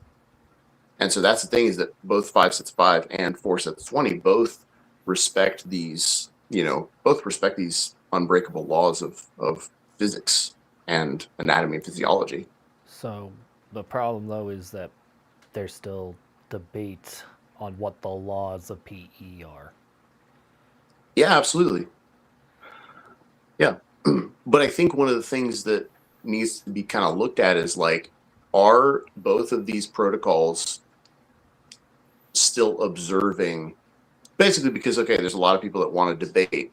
Is it that you don't need any rest? Is it that you need moderate rest? Is that you need a lot of rest? And the fact of the matter is that there are people who have gained with every iteration of that. So I'm not trying to necessarily say that my way is best or my way is right. What I am saying is, according to the data that I have read and the science that I understand, these principles do not fly in the face of anything that I have seen that is known by science. So first pushback about not having any breaks is there will be a point where the receptors of growth factors dull out. And that's where you'll really plateau first. And that's why you need a break. So here's the issue with that, though, is that we run into an inability to quantify stimulus and equate that from, say, high rep, low weight, kind of program, like the PE equivalent of whatever doing like high rep, low weight would be. And then up here we have high weight, low rep. With PE, there exists not exactly the easiest way to quantify total volume. Yeah. You know what I mean? Like in the Okay, gym, we can so- say sets times reps equals volume, right? In PE, it's a lot more difficult. You can't necessarily say 5 sets of 10 equals a volume of 50. You know what I mean?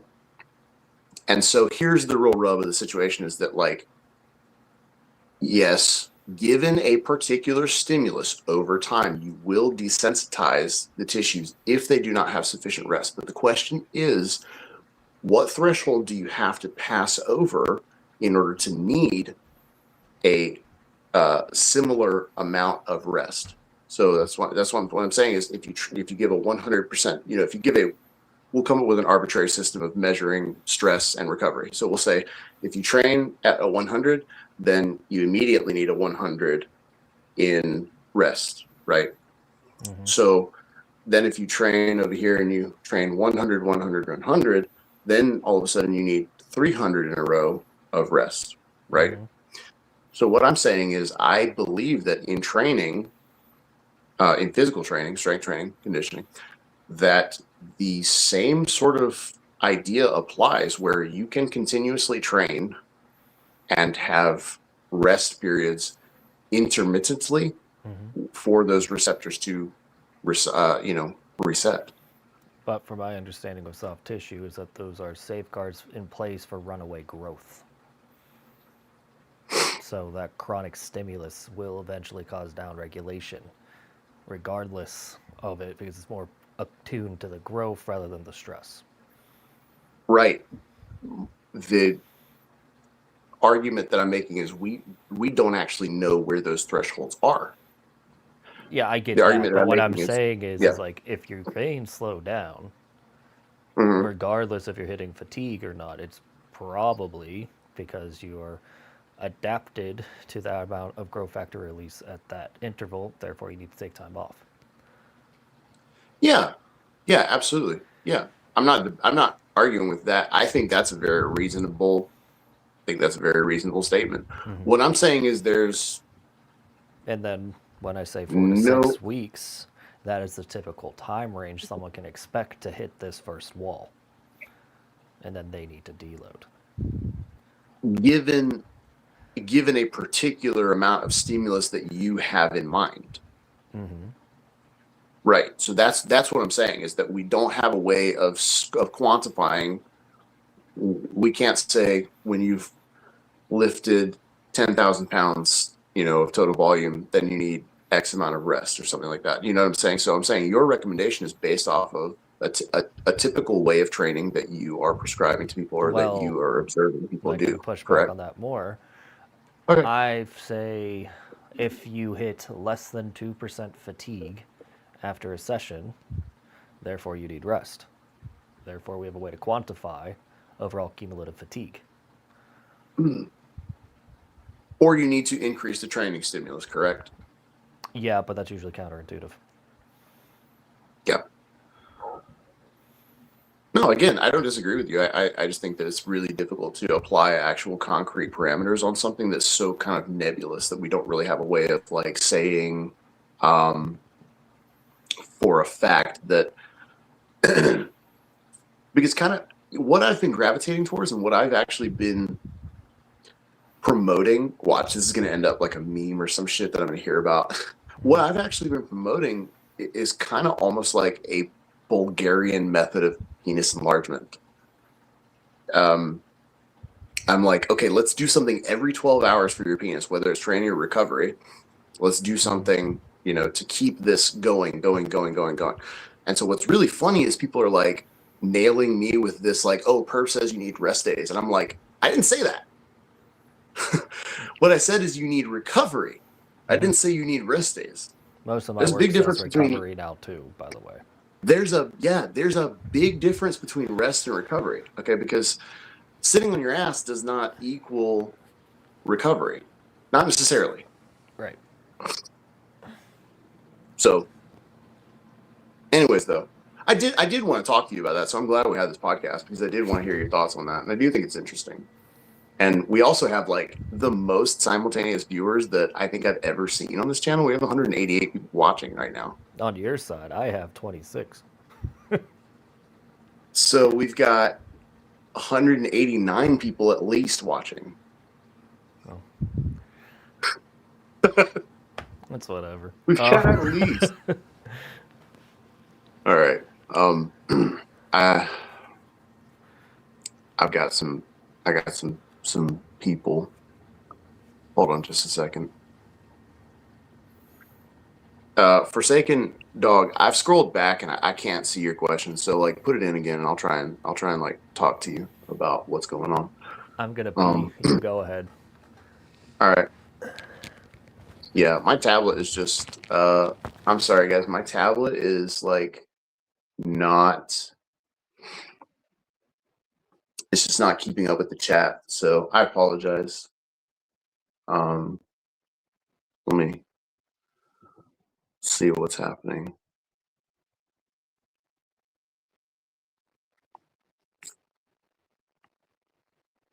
Okay.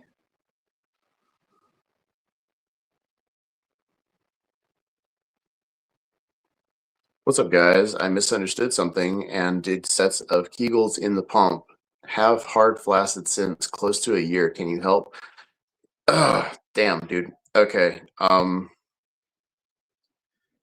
Yeah, that's a shitty situation to be in. I'm sorry to hear that, brother. That sucks. Some guys are just so prone to getting hard flaccid, and it seems like one of these things that has to do with like systemic tone. I've actually noticed it kind of has to do with like your general vibe as a person and how flexible you tend to be in training and in life. And I don't mean that in a hippy dippy way. I mean that there are literally correlations between like your mannerisms and where you exist on a sympathetic, versus parasympathetic. So like chill people, people that are a little bit more like, whatever, like surf the wave, bruh. They tend to be a little bit more in their parasympathetic nervous system. So they're a little bit more rest, digest, recover. Whereas people who are a little bit more high stress, they're a little bit more, just like aggro and shit. They are a little bit more into their, sympathetic nervous system tone. And so they typically have a higher resting tonus for muscles.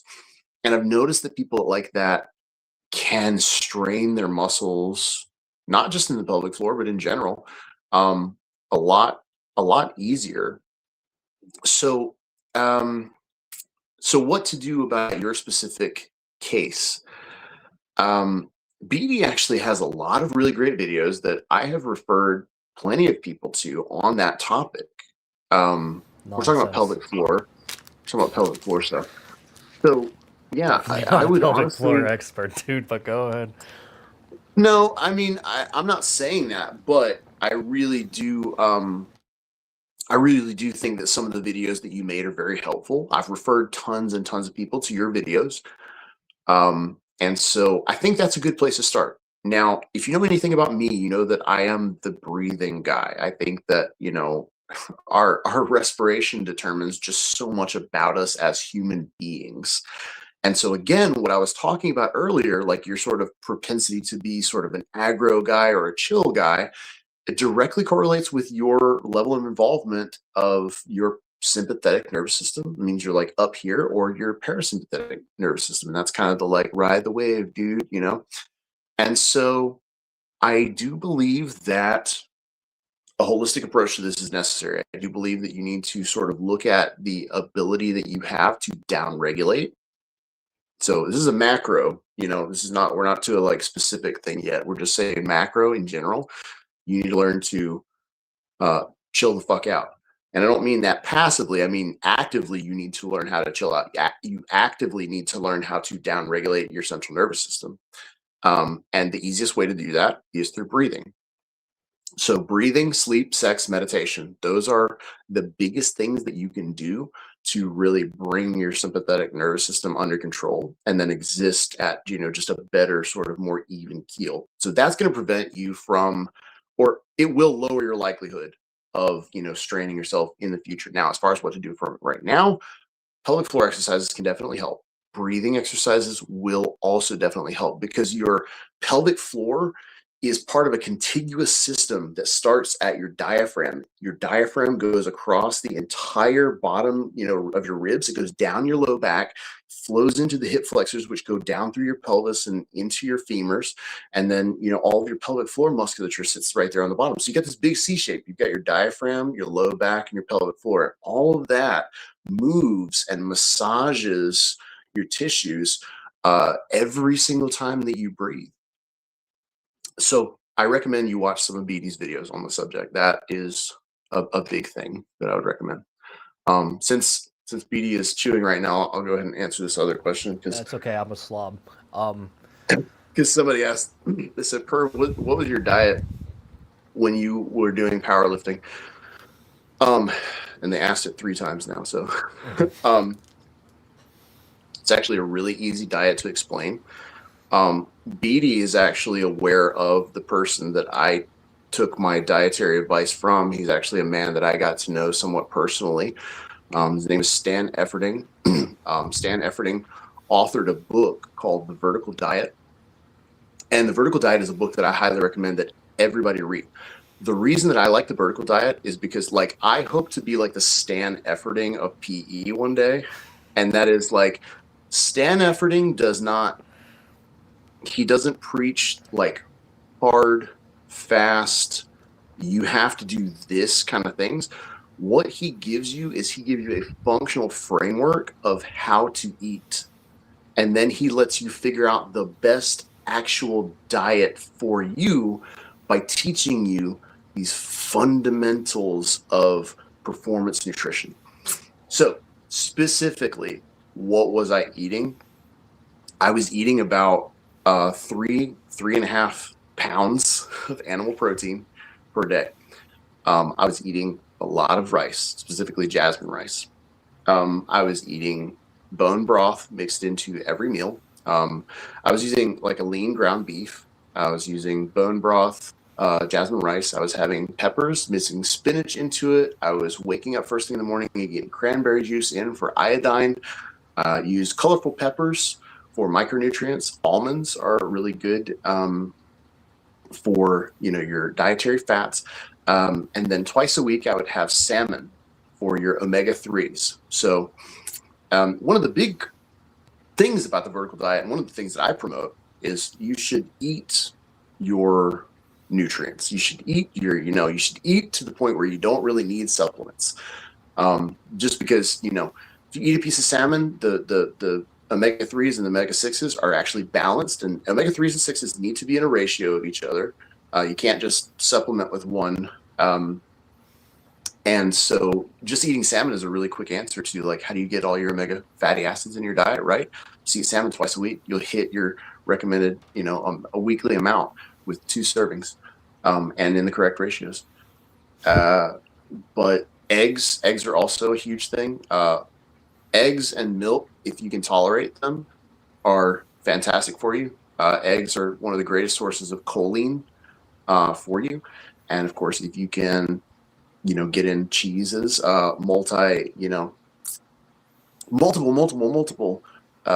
studies and meta-analysis have shown that people that include dairy in their regular diet have more favorable body composition. We've eaten dairy for as long as we've been around animals, so it's something that's really, really good for us. It's been in our diet for forever. So breast milk. So that was my diet. Yeah. So You know what you want to know a fun fact, Beatty? Do you know what the oldest piece of pottery? You know what the oldest piece of pottery was actually found to be used for? It was actually used to make cheese. I could see it. Yeah, and so we've actually been eating cheese for a really long time as humans, because the thing is, lactose persistency. You understand this concept, right? You know that lactose persistency. So, like those of us who can actually drink milk, we're the ones that have a genetic mutation. Yeah, we're the not weird the people ones. not the people that. So the people that are lactose intolerant, it's like you're normal. You're not supposed to be able to drink milk into your adulthood. So lactase persistency is a genetic mutation where we produce the lactase enzyme on into adulthood, and it's actually going up. The instance of lactase persistency is increasing, to the point where we can track it. Like even just over the past 100 years, it's gotten, basically in another 100 years, nobody will be lactose intolerant if we keep going at the rate that we are. But yeah, humans would have found out really early on that like milk, we couldn't really drink milk outside of adolescence. And so it's like, what's a way that you turn this into a viable calorie source for humans without pissing off your gut? And it's like, well, you turn it into cheese. So the oldest piece of human pottery had residue of the bacteria that was used for making cheese. Interesting. Fun fact about the human diet. Right. So what does that have to do with PE? Oh, because, dude, everything that we eat is literally the constituent components of everything that goes into your penis. And so that's the whole thing, is like, I absolutely think that we need to have a bigger bent in this community about, understanding and prioritizing the raw materials that we need to do PE, because I'm actually starting to really, really rethink. And I think I'm already at a sort of conclusion to where a lot of people have asked me over the years, like, do I need to be in a caloric surplus for PE, or can I do PE when I'm in a calorie deficit? That's a huge question. And really, honestly, especially lately, just looking at the data on how our tissues recover, I think that you're honestly way better off doing PE if you're in a caloric surplus. I really do think that you are going to be truly, okay, I don't think it's arguable that like you are truly going to be maximizing your body's recovery capacity if you are, even in just a slight surplus, right? At maintenance, it's arguable, especially because our soft tissues are such a high priority for our body to recover, right? But yeah, I'm just really starting to rethink the whole notion of like PE in a calorie deficit, because I just don't think that the penis constitutes a high priority tissue for our body. So I was called crazy because I was eating high carb. Like it was excessively high carb, but I was called crazy. So Let's be clear, you good are luck. fucking crazy, I but not am. because of that. I have rationality behind this, but point being So- is there is probably a diet that's very good for erectile function, and it's going to be very case to case dependent, but it's probably going to have ample nutrients and ample energy in it. Yeah, I think it might have just messed up the stream. What'd you do? I don't know. I mean, we're still on I my just side. I just navigated out of the. You didn't hit end stream, so Oh, ha! It's still going. It's actually still Mhm. playing. I figured. So yeah, I do just. I don't think it's. I don't think it's an arguable point, BD. I don't think it's an arguable point that So my we. problem with dieting in general is it's so fucking dogmatic. Like, because the way you can think about it psychologically, like keto bros, right? This is the first diet they ever lost weight on. Therefore, it is God's gift, and if you say anything bad about it, you're actively attacking their identity. What did you call it? What is? What did you? It's so psychologically speaking, No. keto, What was the first diet? keto. Keto. Oh yeah. Okay. Yeah, so these people latch on to. You're talking about ancestrally, like the No, I first am way of eating. talking about people online struggling to lose weight. They start Okay. keto. That's the first time they've ever been in a calorie deficit in their life because they've been so, Okay. you know. Right. Okay. And Yes. then, therefore, any other diet is wrong. Keto is the word of God. Right. The data that I would point people towards is just that there have been multi-system. I mean, there have been Okay, like so, crazy meta-analysis. Yeah. yeah, I get that. But the problem is their identity does not allow them to accept the fact that keto is not necessarily perfect for everyone.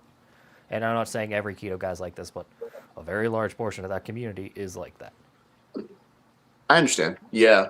I I get what you're saying, Yeah. and I agree. There are going to be some people that listen, and there are going to be some people that just aren't going to. Yeah. I mean, it's the same About thing about everything. carnivore and vegan.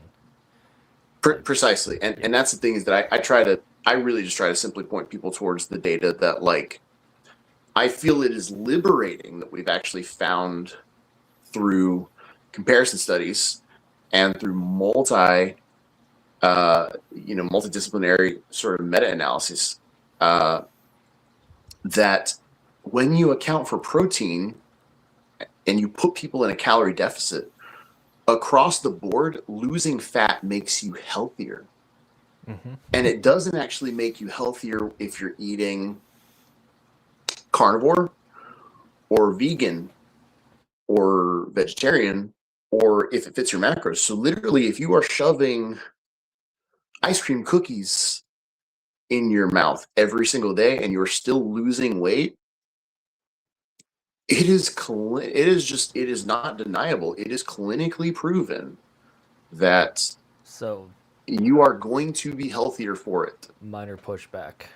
If we're talking Okay, about weight loss and you're eating sure. junk, you're going to be retaining a lot more Okay. water. Therefore, you're not necessarily having the same effect on the scale or visually. Uh, but, um, And it also depends how fluid sensitive you are.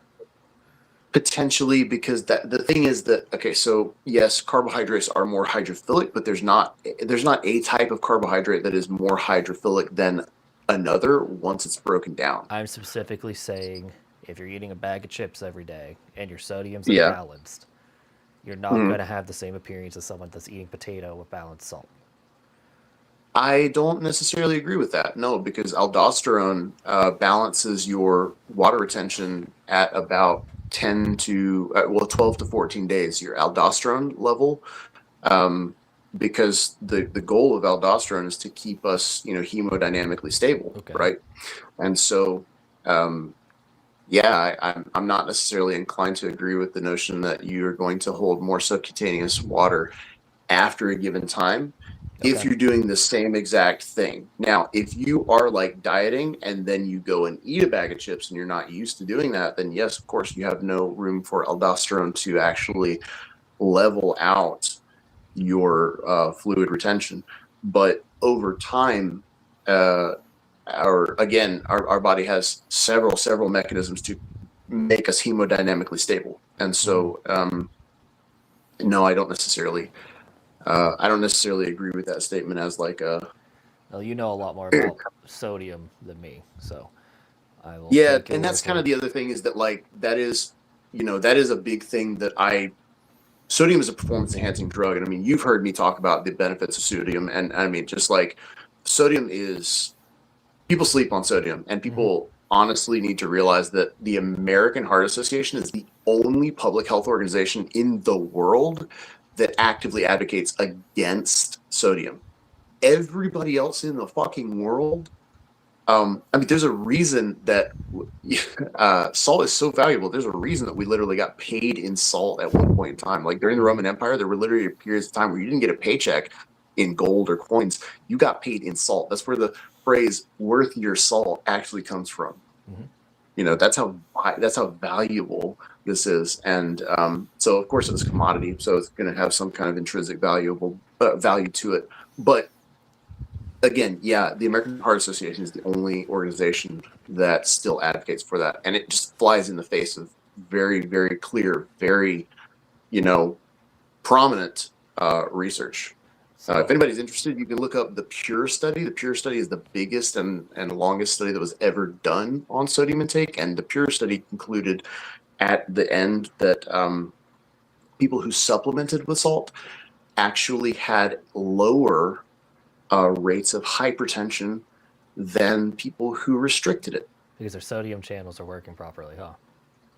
Well, it's because a lot of these studies that are done, they don't differentiate between high sodium coming from actually, supplementing with it, and high sodium from, fucking eating McDonald's 12 times a day. It's technically supplementing. And so, you're saying it's a diet. You're saying the diet is the confounder. Okay. Yeah, well, that's one of them. The other thing is just, I mean, a lot of the studies are just bad. They're just bad studies. They're self-reported. They're epidemiological. And those are just epidemiological studies have a very, very specific purpose, and their purpose is to get us to the next level of science, right? Okay, because that's the thing, is like relying on epidemiological studies to give us concrete data, it just doesn't work. It doesn't, So we can learn of sodium. I think since it increases blood volume relatively significantly, right? Yeah, absolutely. Because of the fact that, again, what's going to happen is you're actually going to hold more muscle. Yeah. So I was actually going to point this out to you earlier. Thank you for bringing this up. Actually, when your sodium is sufficient, when you are sufficiently, fed in sodium, sodium actually biases you to hold less subcutaneous water, because it actually draws it into the muscle and into the connective tissues. And so people who supplement with sodium, and now again, what you're saying is an acute effect. It is, and it's absolutely inarguable what you're saying. When you supplement with sodium over time and your body regulates it through the release of aldosterone, you will hold less subcutaneous water. And that's one of the reasons that, it's really interesting that, like, Stan Efferding is, one of the greatest bodybuilding coaches around. When Flex Wheeler came out of retirement, Stan Efferding was his coach. And Stan Efferding had Flex Wheeler on grams of sodium going into his competition. Which is wild when you know anything about how bodybuilders typically train, right? Well, there's a reason why some of them die, right? True statement. I'm just trying to think how much sodium I take. So I supplement 3 teaspoons a day off the top. Yeah. And then probably 1.5 teaspoons of low salt to balance potassium. Yeah. What I think, there's a correlation between sodium volume, blood volume, and then erection capacity and size, because you literally have more plasma to push out the tissue. Yeah, I don't think what you're noticing is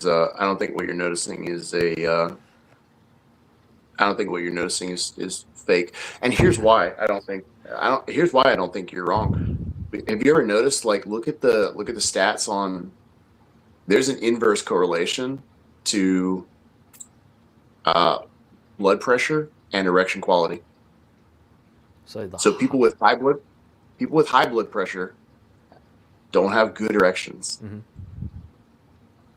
And so I think that there is a correlation there, because, again, according to the Pure study, the people that supplemented with sodium actually had 20 points systolic lower blood pressure than the people who restricted sodium. So I believe that, coming down from hypertension or, lowering your blood pressure to an optimal value. And again, if somebody has good blood pressure, then supplementing with sodium isn't going to lower their blood pressure even more. Again, our body just needs sodium for its hemodynamic systems to actually balance themselves. And so it's one of these things where you're not going to overdo it. You're not going to OD on sodium, to the point where you crash your blood pressure. That's not going to happen. You can overdo sodium, absolutely. I mean, you can overeat broccoli and kill yourself, but that's not the point that I'm making. The point that I'm making is I think you're absolutely right. Maintaining an optimal hemodynamic balance, and that is to say, having good blood pressure increases your extra quality. I believe there's a direct correlation there because again, we have data. So I'm not saying blood pressure. I'm saying blood volume. Right, but what is blood volume? Blood volume is one of the major components of blood pressure, right? Because there are two components. There are two components to our hemodynamic system, right? We have a pump, and we have all of the vessels, right? Okay, so you've got your engine, and you've got your tubes, and then you've got the actual fluid that's running through it, right? So did I say two components? I meant three components. So there are three components, right? So this is another reason that sodium actually lowers blood pressure, is because sodium allows your blood to be it actually allows your blood to be thinner. So you're pumping a less viscous material through your blood. So a lot of times what you'll see is somebody supplement with sodium, and their hematocrit, which is the percentage of solids to liquids in your blood, their hematocrit will drop. So you'll see somebody with a borderline, you're going to stroke out and die hematocrit, and they will start supplementing with sodium. All of a sudden, their hematocrit will drop 5 or 10 points. Mm-hmm. That's significant. That's clinically significant. Yeah. And so, just I think anecdotally, if I don't get 1.5 teaspoons in me of sodium, I have horrible brain fog. I'm groggy, and that's the number one way I fix that in the morning. So I don't know. Try it out, guys. It's similar enough. I was looking over my notes from a stand efforting seminar that I went to years ago, and that was one of the things that he actually recommended for low energy. Was he was like, if your athletes are low energy, check their sodium. And I was like, oh goddamn, I never thought about that. But it makes so much sense. It makes all the fucking sense in the world when you think about what sodium actually does in your body. It's just why am I so stupid that I didn't intuit that? You're just not taught it directly. But all right, let's go for another 12 minutes because we've been going for almost 2 hours, and then. All right. Apparently, everyone's over there, so you probably have a lot more questions than me. Yeah, fucking Mint Sleeve said, "When is the sword fight?" I'm assuming you're talking about the lightsabers. In which case, the sword fight is going to be on pay-per-view next time we do a podcast. That's going to be a bit difficult. Yeah. Dude said, "Stop eating McDonald's, guys." Well, I don't know, dude. Stop eating McDonald's. It's really easy to say that. And I'm not saying that nutrient quality doesn't matter. I'm not saying that entirely. What I am saying is that there are actually a lot of people who have successfully lost weight and become much healthier by eating McDonald's. I don't want to sound stupid and say it's just all about calories, but at the end of the day, it's pretty much mostly all about calories. Yeah, it's just law of thermodynamics. Really, you can eat McDonald's if you exercise. It's that simple. Because you can clear the junk in your blood, the saturated fat. So dude said, the Seeker 128 said, "I think as far as salt goes, it really depends on the kind of salt, where it's sourced, how much, and how often. Handy if you're going to sweat like an athlete from a sauna session." So it is definitely important that if you're an athlete and you're going to sweat, you do get more. However, the fact of the matter about salt is that so long as you're actually talking about the molecule, the source is really kind of almost irrelevant. Now, I'm not saying the shit that goes along with it is, up for debate, because there is some real toxic bad shit that we can get in foods, and we don't for the want minerals. to overdo Yeah, that. But sodium chloride is sodium chloride, and that's what salt is sodium chloride. So salt is sodium chloride, which is about 40% sodium and 60% chloride. That's what salt is, and salt is salt is salt is salt. And if it's different than 40-60 sodium chloride, then it's not salt. It's the something else. impurities in the mix is what he's referencing. Yeah, there are additives, or there are other things in or it. like So, if the mine is just impure, for example, and if then you have a that bad could processing facility. But that could be. I think for the most part, salt is actually really easy to purify, though, because you can just mix it, and anything heavier than it just actually gets filtered out. Yeah. Fun story. My grandmother she went to Jerusalem when I was a kid, and she brought me back a vial of the water from the Dead Sea. Mm-hmm. And over time, it started to grow crystals in the bottom, just because the salinity of it was so high that the salt just started to crystallize, because it was still all of a sudden. Well, it was I'm just staring at a salt tank right now, like my fish tank, and I get salt creep within a week.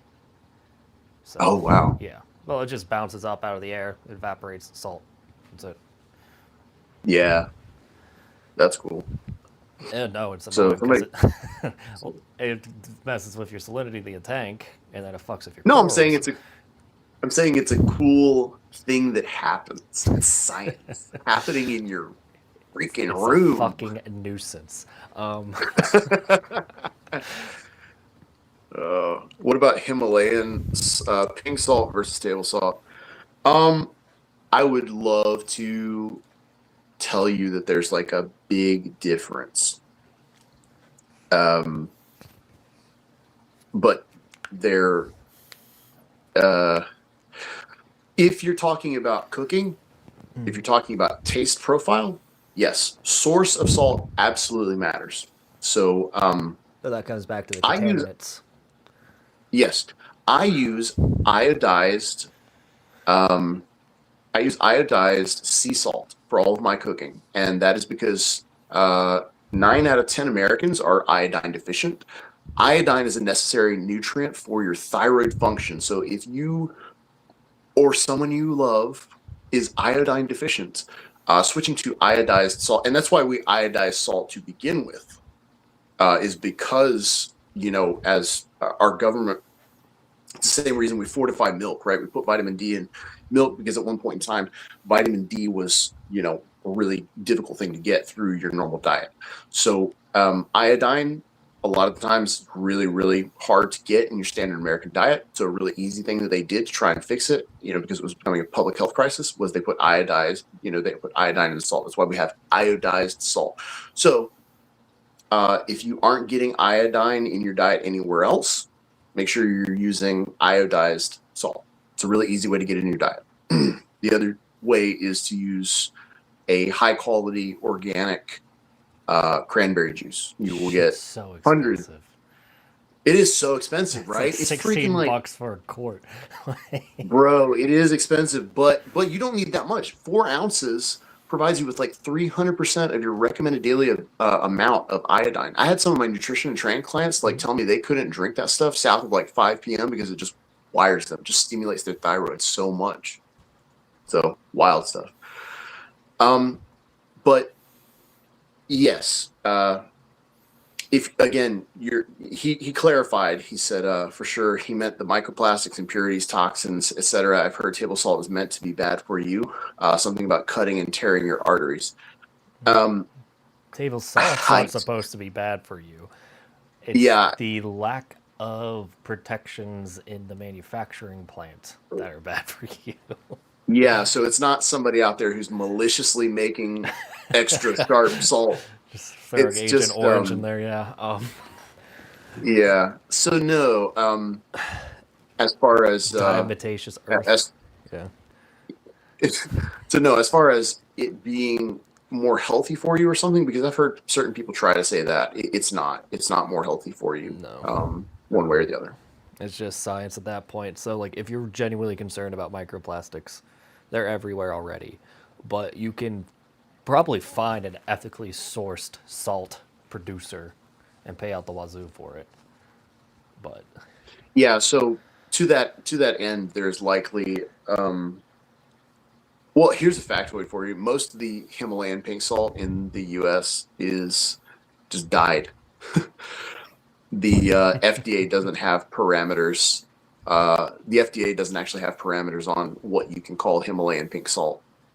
that's crazy. It doesn't have to be from the Himalayas. It doesn't even have to be pink. It does have to be salt.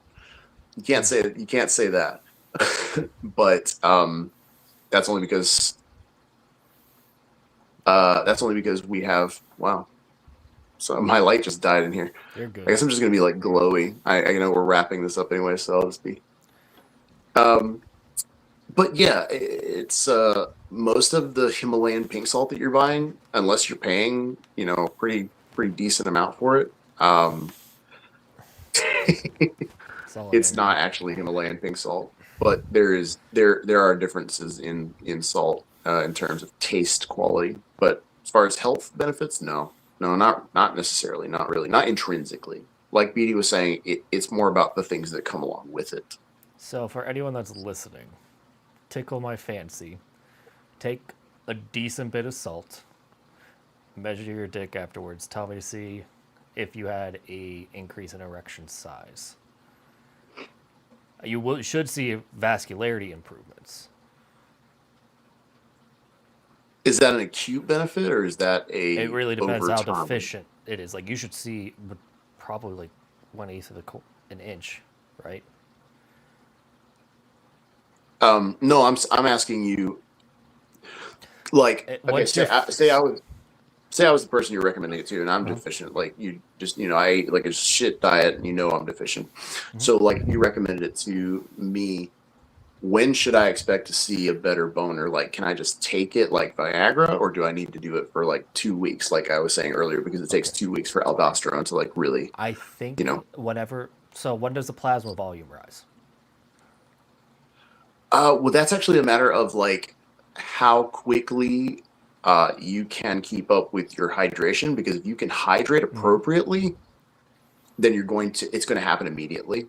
Not, no, I don't want to say immediately. It will happen Same day. basically within an hour, because if you want to have like one of the best training sessions of your life, you just dose some sodium and go and just wonder why in God's name you have an amazing training session. You know what I mean? Yeah, so if we're going to quantify this, 1 teaspoon of table salt, sodium chloride, 16 to 32 ounces of water, depending on hydration. Give it an hour to 90 minutes. Measure your PP for me and report back next stream. Yeah. Yeah, that would be interesting. It's just like I noticed a night and day difference. Just the Yeah, vascularity. So that makes sense. So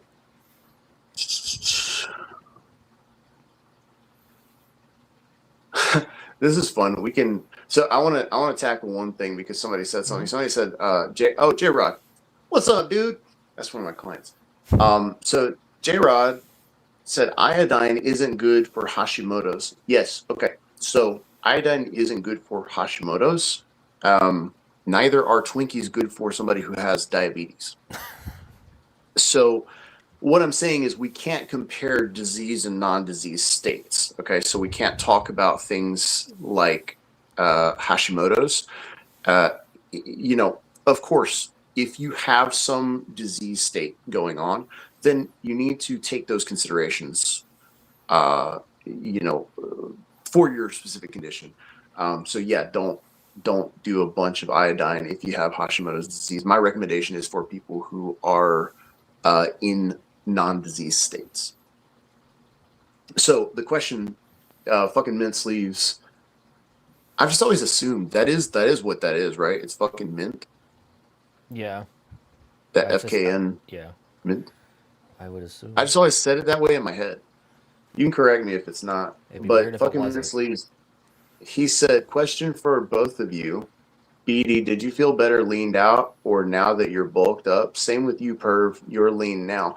I'm lean now because I was put in the fucking hospital and lost 70 pounds in 3 months. That's why I have no shoulders, is because I actually had nerve damage that now, I can, on my last live stream, I was talking about this a little bit, but like, 6 months ago, I couldn't lift my hands. I couldn't lift my hands above, my hip height. And so I'm not lean. I'm actually the fattest I've ever been. My body fat percentage is way fucking high right now. My body fat percentage is, I guarantee you, it's in the upper 30%. You're Because being hard on yourself, but no, dude, when you lose that much weight in that little of amount of time, guess what it's going to predominantly be?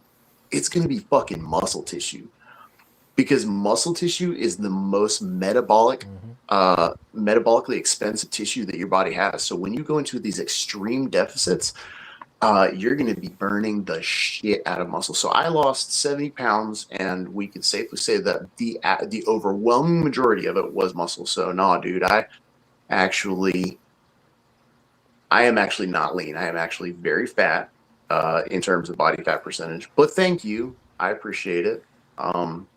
I I don't know. I never felt really good when I was like really lean. I sent BD the first picture, I think, like that I've ever sent him, of like when I had abs, and that was like right before I started PE. So that's like a little more than 3.5, almost 4 years ago, maybe. Yeah. So, um, I have been lean enough to have abs. I wasn't as good at lifting as I wanted to be back then. So I started gaining weight. It was a lot easier for me to squat heavier, just being heavier. Honestly, just way easier for me. And to me, that's a more important goal for me, is I want to squat 1,000 pounds by the time that I'm 40. That's my goal. A lot of people ask me all the time. They're like, why are you so into health and wellness and like penis enlargement, and you're fat as fuck? Well, it's because I do want to have a big dick, but I actually want to accomplish something wild like squatting 1,000 pounds before I'm 40, more than I want to lose, my 2-inch fat pad. Like, it's important to me. And no, I'm not promoting this as like I'm the beacon of health and like I'm so awesome. No, powerlifting is dumb, especially at the level that I do it at. It's not healthy. Don't fucking do this. So what about you? Do you feel better when you're leaned out, or now that you've got some size on you? so mine's past is complicated. For context, everyone, I was a 119-pound 9-year-old, so I was always meant to be a big guy. But Same. yeah, a lot of people convinced me then that my size was an issue. So I've always tried to stay lean, but like literally mentally, my body wanted to be an exceptionally large individual. But So like, you're tall. You're tall. Like, how I'm tall were you 6'3". then? Well, I was 95th percentile then too. Yeah, so fun story for everybody. Like, the first time that BD and I met each other, the first thing that I said to him was, I was like, "Wow, you are tall." And he was like, "Your hands are fucking huge." Yeah. And I got big hands, like XL size hands. It's just my body's apparently bigger. But like I'm not overly fat. Like I still have top abs and everything like that. It's just my body wants to be big. And when you have a big body, you're gonna have a big waist. So I Yeah, feel a lot better. Like I was deathly at like 193 for my size. Just yeah. like with my bone structure, it would have been the equivalent of someone at 6 foot being like 145. So, So I think for context, when I went into the hospital, I was 310 fuck, dude. I'm at like low 20% body fat. So you do the math on that. So I yeah. was 310, and yeah, when I came out, uh, 3 weeks, later. Or actually, I think I spent honestly, I'm still so hazy. Like, it took me so long for my brain to come back after all of that. So, like, I can't remember if I was unconscious for 3 weeks or if my entire hospital stay was 3 weeks. I was I lost 70 pounds either way. Well, I gained I it, just can't. so I can't remember if it was 3 weeks or 4 weeks, but yeah, my body fat percentage just went fucking upside down. Like, I yeah. lost so much lean mass, and I'm again, like, I couldn't lift my arms, so I just continued. Like, I lost weight, yeah, but uh, I am 20 pounds heavier now than when I got out of the hospital, and it's just all fat because it's literally like I was trying to eat in a calorie surplus for the sake of having To shoot. the raw materials to rebuild. Yeah, like, my nerves were fucked up. My nerves were literally compressed and crushed, and so I was literally eating in a calorie surplus for nerve regeneration, for optimal cellular regeneration. And so that's the thing, is it's like that's actually when I started to change my mind about the ideas of PE and, like, being in a calorie deficit versus being in a bulk or something like that, is because when I did this deep dive to look into the actual energy, like the actual cellular energy requirements, I found out that, just like, I think most people, myself included, before I went to the hospital, really had a narrow understanding of how cells work in a Metabolically. deficit. Metabolically. So we tend to think about things like, oh, it's harder to grow muscle when you're in a deficit or at maintenance. It's harder to grow everything. I mean, it's hard to grow everything. Yeah, exactly. So, like, it literally slows down your metabolism. If you go low enough, your fingernails won't grow. Like, that's the bottom line. So, yeah, you're absolutely right. And the other thing I noticed you want to know something wild? Go for it. I had these ridges on my fingernail from when I went into the hospital. And I literally, like, they grew out from the time that I was in the hospital, but, like, it was crazy because I looked them up. They're called brewer's lines, and it's exactly what you just said. It's like you become so malnourished that your fingernails just, like, your nail beds just stop fucking producing nail so you're material. talking like the white line, and that's always a telltale sign of nutrient deficiency, right? No, it's actually an indent in the nail. Oh, so your nail bed collapsed. Yeah, basically it just, like, stopped producing any nail tissue. But the thing is, your nails don't actually, like, completely stop growing out, so it almost just, like, stretches and thins a portion. So it was really weird. So it's like it's a ridge going across your fingernail. Yeah. And yeah, it's called, like, a brewer's line. It's crazy. I'd never heard of such shit. Yeah. So what was I going to say? So I went from 193 to just under 260 as of today in about 16 weeks. Yes, that's insane. Yes, I would be fat normally, but I was literally coming out of, like, the steepest deficit you can think of. I was originally 232 before I started this, roughly 18 to 20% body fat. I got down to like 6 to 8% body fat because I lost so much fat. I had such a skin drape that you couldn't even fucking tell that I was that lean. And then I introduced carbs, and I just kept growing, and it kept growing, and kept growing, and it finally pittered out like 2 weeks ago. But I also have been too fucking stressed out to eat enough. So, point being is, I feel a lot better now. I'm tired from growing, but I don't feel wired as fuck. If you are fat, you'll be able to tell. You can grab it. If you can't feel, like, musculature under it, if you slap it and it jiggles instead of, like, ripples like water, that is going to be a telltale sign that you're probably carrying a bit too much fat. And then you should probably diet. But otherwise, as I was talking with Adam, there are so many ways to manipulate your perceived leanness that just going off of, like, let's say, mass and vascularity is not necessarily the best way to go about it. Yeah. Yeah, no, I think you're I think you're right. There was a conversation that I was having the other day about sumo wrestlers, as I do, you know, because that's just a normal It's a topic of normal conversation. conversation for you. No, you want to know what's wild is they've actually done a lot of studies on sumo wrestlers. It's not right. It's not like common knowledge for us here in the U.S. because we're not like real big sumo fans. But like, dude, you want to know like some? You want to know some seriously cool athletes that I think every strength athlete needs to like learn about? It's fucking sumo wrestlers, dude. These guys, they know some shit. They know some shit about like how to manipulate the type of mass that they put on, and we can learn a lot about these guys. You know, we can learn a lot from these guys about strength and nutrition.